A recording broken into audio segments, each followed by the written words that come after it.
रहे हैं साधारण बात नहीं है, ये यात्रा है, यही तुम्हारा आधार बनने वाला है आगे। लेकिन अभी करीब नहीं कह सकते। जब 1 मिनट ट्रैफिक कंट्रोल जो बोला है, तो वहां से तुम्हारी अब शुरुआत हो गई मन के रुकने की, क्योंकि जो मुख्य आधार है, मुख्य आधार हमारा मनन चिंतन नहीं है, भक्ति मार्ग नहीं है, मुख्य आधार है ही साइलेंस, जिसके बोले मन के मौन से नई रंगत। हमारी यात्रा ही है साइलेंस की, जिसकी शुरुआत ही होती है त्रेता की सीढ़ी पे पांव रखने से, है ना। तो अभी ये कहेंगे कि भक्ति मार्ग की याद है ना, इसलिए हमको मजा ही नहीं आता, क्योंकि माया का कल ही कोई ऐसा रूप बनता है, तुरंत हमारा चेहरा माया अप डाउन में लाती रहती है। लेकिन उसी स्टेज में जाके आपको अप डाउन में नहीं आना, यात्री जैसा आपकी यात्रा स्थिरियम होती जाती है, ये तब कहेंगे हम बाप के करीब। हाँ, अभी कम से कम ज्ञान के आधार से हम ये कह सकते हैं कि जो हमको समझ मिल रही है उस समझ के आधार से फिर जो मेहनत कर रहे हैं, उसमें अमृत वेले की मेहनत है, नुमा शाम की, फिर दिन में भी अपन हर कर्म करते हुए मेहनत कर रहे हैं। ये ज्ञान के हिसाब से, ज्ञान का प्रकाश हमको ये बताता है कि अगर हमको इतना सुंदर पुरुषार्थ की प्रेरणा हो रही है, तो जरूर हमारी यात्रा बहुत सुंदर है भविष्य की, ये सर्टिफिकेट दे सकते हैं। अच्छा, कभी जाता कभी नहीं होता। हाँ, तो भक्ति मार्ग भी तो हुआ, कभी होता कभी नहीं होता। इसलिए तो आगे चल के क्यों साइलेंस के लिए लंबा समय तुमको चांस दिया जा रहा है। अभी जो आने वाला समय है उसमें लंबे समय की जो भट्टियां मिलने का प्रावधान है, वो इसीलिए ही तो है कि जो एक निश्चित मेहनत करनी थी तुम कर आए कर्मयोग की, है ना। अब तो कुछ नया करो, नया करो और दूसरों को दो कि ये है हमारी यात्रा। वो नहीं था स्वर्ग स्वर्ग स्वर्ग, तो पॉकेट की बातें थी। असली यात्रा हमारी ये थी। भगवान आया ही इसलिए था, उसने बोला सकीलत है, तो कितना बड़ा वर्ड बोला, सकीलत है, मीठे मीठे बच्चे, ये उसने बोला। लंबे समय से बिछड़े हुए, वो त्रिकालदर्शी है, तुम त्रिकालदर्शी हो। उसने तुमको ढूंढा, तुमने उसको ढूंढा। सोचो, उसको पूरा कल्प 2 युग तो उसने इतना सुंदर तुमको सुख दे दिया, तो उसको पीछे मुड़ के देखने की दरकार ही नहीं, मैं आराम करता हूं बोला, है ना। तो द्वापर युग से तो लगातार तुम्हारे ऊपर निगाहें गड़ी ही रही उसके, और द्वापर युग से ही तुम्हारा प्रयास शुरू हो गया। नहीं, वहां से तुम्हारे मुक्ति का राजपाट छोड़ के लात मार देना, ये सब मुक्ति की अवस्थाएं तो थी तुम्हारी। तो क्या तकलीफ थी राजपाट में? मरने के बाद तो झूठ नहीं था, क्यों तुमने पहले ही छोड़ दिया? क्योंकि तुम्हारी मुक्ति की चाहने, तुमको राजपाट में भी सुख नहीं मिला। ऐसा नहीं कि तुमको ये मालूम था कि अगला जन्म फिर मेरे को राजा बनना है, बिल्कुल नहीं। तुम इससे छूटना है। ये नहीं था कि तुमको ये नॉलेज थी क्या वहां कि मैं अभी संन्यास धारण करूं फिर मैं राजा बन जाऊंगा। अरे तुम तो ऊब गए थे कि नहीं यार, अब भगवान की शरण में जाना है। तुमने मुक्ति के लिए मेहनत की, उसका फल ये मिला तुमको, उस जन्म में जो हिसाब किताब तुम्हारे बन गए, है ना, वो चुकतू हो गए। अगला जन्म फिर तुम्हारा राजा ही का हो गया, है ना। अधिकांश जन्म तुमने सुख सुख माना ही नहीं, सुख, क्योंकि तुमको कुछ और ही प्यास थी, तो लगातार तुमको देख रहा था। तो तुम्हारे से ज्यादा प्यासा तो वो था, ऊपर वाला था।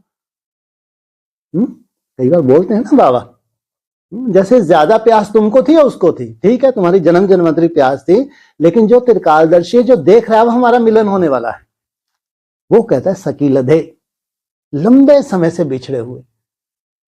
खुशी तुमको नहीं, खुशी तो उसको हो रही है कि जो सबसे मेरे करीब थे, वो इतने लंबे समय का बिछोड़ा उसने देखा है।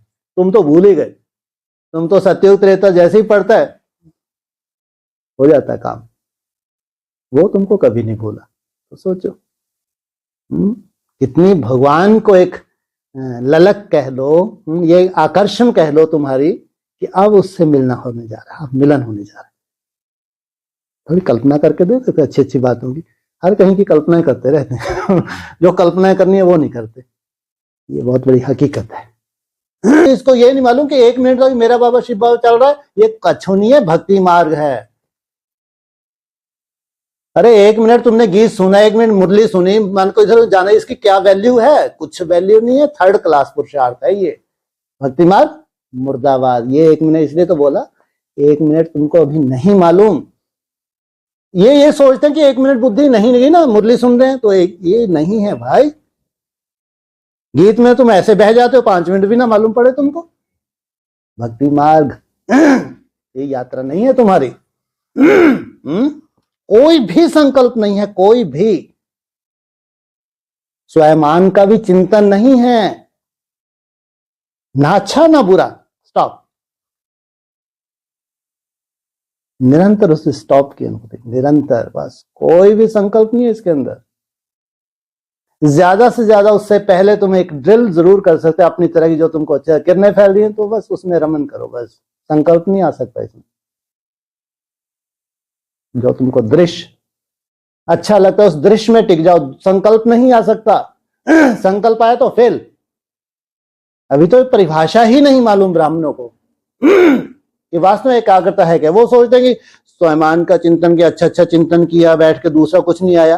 अरे भाई याद है, मना नहीं कर रहे, ऐसा ही याद नहीं, ये भक्ति मार्ग की याद है। आज जिस ब्रह्मांड को समाने की बात हुई, ज्योति जो समाने की बात हुई, ये भक्ति मार्ग है उस हिसाब से, है ना। इसके ऊपर मना निसंकल्प, क्योंकि जो अमन बोला है, जब बाप समानी बनना है तो बोले ना अमन। ना ऐसे तो बुद्धू ढेर हैं जो सोचते हैं हम निसंकल्प हैं, लेकिन अच्छा चिंतन कर रहे हैं, कुछ कर रहे हैं, उस ये निसंकल्प नहीं है भाई। मन में अगर कुछ भी आ रहा है, भगवत चिंतन भी आ रहा है, तो निसंकल्प नहीं है वो। पहले ये परिभाषा बिठाओ। अगर भगवत चिंतन भी आ रहा है वो निसंकल्प नहीं है, एक अच्छा चिंतन है। एक अच्छा चिंतन है, वो पॉजिटिव चिंतन है, एनर्जी वेस्ट नहीं होने दे रहा, लेकिन निसंकल्प नहीं है। इसलिए अधिकांश ब्राह्मणों को यह नहीं मालूम कि निसंकल्प होता क्या है। सोचो आप, इतने कमजोर बन गए। उनको है भगवान की बैठ के महिमा कर रहे हैं, हम निसंकल्प हैं। ये तो वही हालत होने वाली है जो अक्सर ब्रह्मा कुमारी की हो रही है, शरीर छोड़ने वाली दशा है। इन सबके शरीर छोड़ने हैं जो केवल भगवत चिंतन में है। हाँ, लेकिन शरीर छोड़ने की गति अच्छी होगी, ये ध्यान रखना। भगवत चिंतन में शरीर छोड़ता है ना, उसको कोई दुख नहीं हो सकता। जैसे सतयुग में हमारी दशा होती है, कोई दुख होता है, ऐसे जो भगवत चिंतन में निराकार शिव को याद किया है ना, या अव्यक्त ज्योतिर्लिंगम का चिंतन, और फिर देवदेव महादेव, बाप रे बाप, कितनी बड़ी बात होगी। उसके चिंतन में ही शरीर छोड़ना, इससे बड़ी प्राप्ति क्या होगी। क्या आपको लगता है कोई दुख शांति हो सकती है शरीर छोड़ते समय? बहुत बड़ी बात है, साधारण नहीं है। लेकिन शरीर ना छोड़ना, यह है बड़ी साइंस। वो एक श्रेष्ठ प्राप्ति आपको होगी कि शरीर तो आपको छोड़ना है, नया जन्म लेके आप वहां आएंगे। शरीर छोड़ने से आपको कोई नहीं छुड़वा सकता, लेकिन शरीर छोड़ने की गति आपकी अच्छी हो गई, क्योंकि अच्छा चिंतन कर रहे हैं। जब अच्छा चिंतन का अंत मते सो गति। आपके मृत्यु कैसे इतना खतरनाक, जैसे लौकिक दुनिया में तो ऐसी कैसे हो सकती है? ये चिंतन की वजह से। लेकिन कोई भी चिंतन नहीं, अमन, एक खुशी है, bus stop, point of light, बस अपने आप में भरपूरता है, उसमें टिके हैं। ये है, कोई भी संकल्प नहीं है। इसलिए तो 15-20 सेकंड भी अगर हो जाती है ना प्रैक्टिस, बहुत बड़ी बात होती है। 1 मिनट की बात मत करो, 15-20 सेकंड करके देखो। 5 सेकंड के बाद फिसलेगा मन। 7, 8, 10 सेकंड बहुत होते हैं। ये होते हैं 1, 2, 3, 4, 5, खिसक जाएगा इसमें। हवा है ये, हवा। इसलिए कहते हैं आत्मा क्या है? हवा निकल गई, कहते नहीं कहते, श्वास निकल गया ना, हवा निकल गई। ये समझना इतना आसान नहीं है। इसलिए बड़ी से बड़ी रिसर्च है ये रिसर्च है इसी शरीर को रिजुविनेट करने की, इस शरीर के जो डैमेज सेल्स हैं उनको चार्ज करने की। साइंस भी धीरे धीरे वहां पहुंच रही है कि फास्टिंग के द्वारा असाध्य रोगों का इलाज हो सकता है। सोचो आप, माना आपकी हीलिंग पावर इतनी पावरफुल हो जाए, माना हीलिंग ऑलरेडी, माना जो भी व्याधि हैं स्वतः ही, आपने कुछ भी नहीं खा रहे, आपका प्रोसेस शुरू हो गया अंदर से, असाध्य रोगों का इलाज। इसलिए इतना आसान नहीं है। इसलिए ब्रह्मा को इतने बेचारों ने थक गई, मेरा बाबा, मीठा बाबा, प्यारा बाबा, सेवा ही सब कुछ है। मुरली सुनना नहीं योग है, क्लास करवाना यही योग है। अगर योग में बैठे हुए तो मन रुक नहीं सकता। तो अच्छा चिंतन करें। मैं कि ये भी तो अच्छा चिंतन भी तो अव्यक्तवाणी में आया है, ये तो उनकी मनमत थोड़ी है। अव्यक्त वाणी में आया है। लेकिन ये अव्यक्त वाणी में ठीक है, क्लियर करके नहीं सका कि शरीर छोड़ना पड़ेगा भाई, लेकिन तुमको शरीर तो सबको ही छोड़ना है। लेकिन अच्छा मनन चिंतन वाला शरीर वैसे ही छोड़ेगा जैसे सत्युग में शरीर छोड़ता है, उसको दुख नहीं होगा। लेकिन इस शरीर की आयु बहुत लंबी हो जाए, बिल्कुल नहीं हो सकता। लंबी आयु का आधार निसंकल्प। भक्ति मार्ग में कहते हैं ना, जितने श्वास आप रोकते जाते हैं ना उतनी आपकी आयु बढ़ती है। उनका यह मानना है कि आपको निश्चित श्वास मिले, जितने श्वास भगवान ने भेजे हैं उतने श्वास लेना है, फिर आपको शरीर छोड़। अब आपके श्वास की गति आपने कम कर ली वो हठ के द्वारा ही, तो इसका मतलब उतनी आयु आपकी बढ़ती जा रही है। हमारा बेहद में श्वास क्या है? हमारा संकल्प श्वास है। अब हमने संकल्पों को रोकना शुरू कर दिया। आत्मा की आयु, आत्मा के साथ शरीर कनेक्ट है, इसलिए भावना आयुष्मान भव। ये है संगम युगी ब्राह्मण। आयुष्मान भव का वरदान संगम युगी वो ब्राह्मण। ये भी एक नसीब है, ये अपना नसीब है, बहुत बड़ा नसीब है। जिनको ये समझ आ जाए कि निसंकल्प अवस्था होती क्या है, उस पे सालों साल लगते हैं, सालों साल मेहनत लगती है। नहीं तो फटाक से हो लिया 33-35 उस ब्रह्मा को, उस ब्रह्मा को, और हमारा क्या होगा? अरे वो तो जब सैंपल तैयार होने, सैंपलों ने ही बता दिया कि हमने विपरीत वायुमंडल में किया है, हम एक निश्चित दशा में पहुंच गए। हाँ, ये तुम्हारा अपना भाग्य है, तुमको एक बहुत सुंदर वायुमंडल मिलेगा आगे चल के। 37 के बाद दुनिया का वायुमंडल कैसा हो गया? भयंकर नरक। तुम स्वर्ग में पुरुषार्थ कर रहे हो, ये कितना बड़ा भाग्य है। जो आज असंभव है वो तुम्हारे लिए संभव होता जाएगा। जो आज असंभव है वो संभव होगा, क्यों नहीं होगा? लेकिन आज निसंकल्प को समझ जाना और समझ के हर कर्म करते हो बीच बीच में ब्रेक लगाना। आप कुछ भी कर्म कर रहे हो, नहा रहे हो, खाना खा रहे हो, झाड़ू पोछा कर रहे हो, बर्तन कुछ भी कर रहे हो, कुछ कुछ सेकंड के लिए भी तुमको ये लगन लग जाए, कुछ कुछ सेकंड के लिए भी इसको रोकना है, 1 मिनट नहीं। जैसे 1 मिनट का बात करती है तुरंत तुम नीरस आ जाते, चलो यार बाबा बाबा करो। कुछ कुछ सेकंड के लिए तुमको ऐसे के आकर्षण होने लगे, बार बार एक आकर्षण खींचने लगे, नहीं कुछ सेकंड तो टिकना ही है, 1 मिनट तो छोड़ो, वो जब होगा तो हो जाएगा।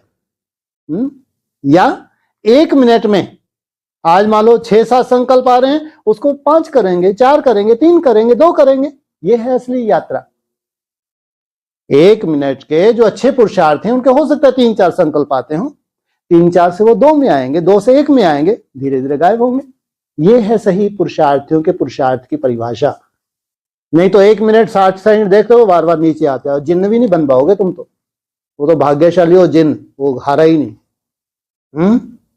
कभी घबराया ही नहीं, लगा ही रहा, चढ़ता ही रहा, उतरता चढ़ता पा ही गया वो। इसलिए या तो हर कर्म करते करते तुमको आकर्षण हो कि कुछ कुछ सेकंड बीच में रोकना ही है, वो एक तुमको आदत सी पड़ जाएगी।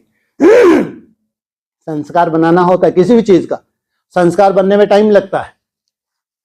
या फिर तुम संकल्पों को कम करो माना 1 मिनट घड़ी देख रहे हो तो उससे ये नहीं कि 60 सेकंड रुके ना, बिल्कुल नहीं। ये देखो 60 सेकंड में तुम्हारे 4, 6, 8, 10 कितने संकल्प आए उसकी चिंता मत करो। अगर 10 आए तो उसको 8 करो, 8 आए तो उसको 6 करो, 6 करो, 5 करो, 4 करो। ये है असली यात्रा। तुमको खुशी भी होगी और धीरे धीरे तुम प्रैक्टिस भी तुम्हारी बढ़ेगी।